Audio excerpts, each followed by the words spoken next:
I wanted to know if you could share with us how you met Coutinho and how you became so involved in his work and him in yours, that it came to, you know, you being such a fundamental part of the making of this film.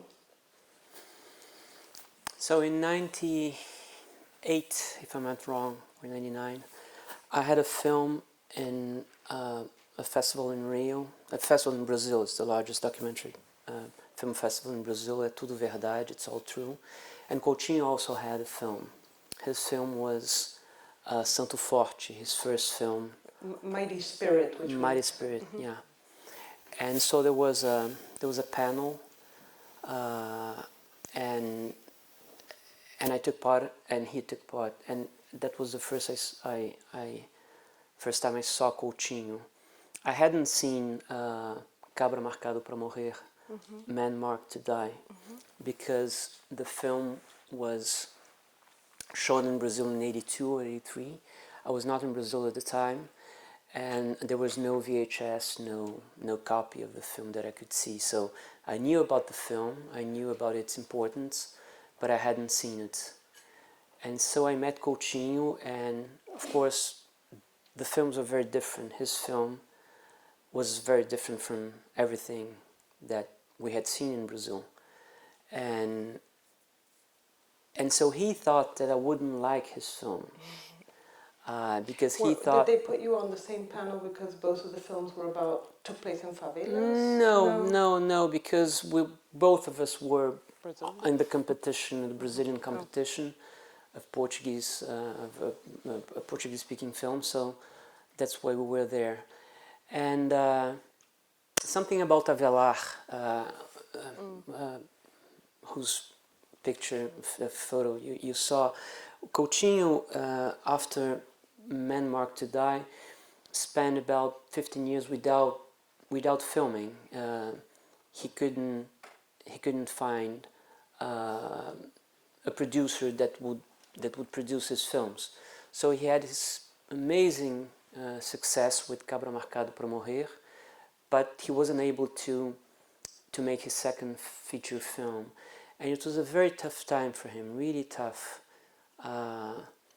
And so in 95 or 96, he decided to go to Avelar, and Avelar was running the film board of the city of Rio de Janeiro. And who had been fundamental in screening Man Marked for the first time. Yeah, and he said to Avelar, well, here I am, I have one film, which is Cabra Marcado para Morrer, and I have this nagging feeling that I'll become a footnote in the history of Brazilian cinema, just one film, albeit an important one, but just one. And no one is interested in me anymore. So I decided to make a film that I'm the only one who wants to see it, because it's a film in which people speak to the camera.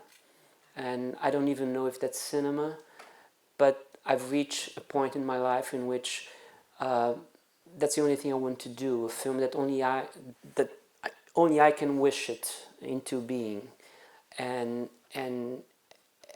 But of course it's not a commercial proposition, so I don't know if you could help me. And Avelar said, without blinking, go ahead and I'll find the money.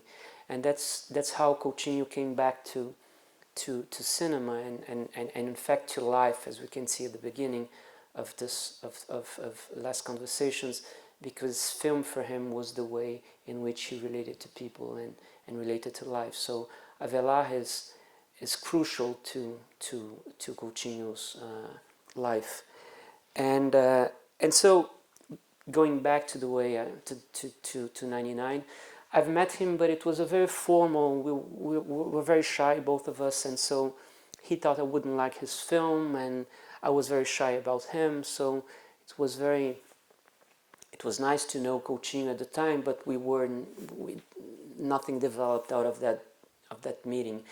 But a few months later, a producer, British-Italian producer, a lovely guy called Donald Ranvaux, and Donald Ranvaux had produced my brother's film, Central Station. And so he had a relation to videofilmes. And he also had a relation to Coutinho. He admired Coutinho, and so he called me to ask me if I would produce Coutinho's next film, which was about the New Year's Eve of 99 to 2000 in a favela in Rio, in Babilônia, which is in Copacabana. And so Donald Ranvaux brought Coutinho to video films, and I said, sure, let's do it. And from then on, I've produced all his films, and we became really very, very close. He was my great friend.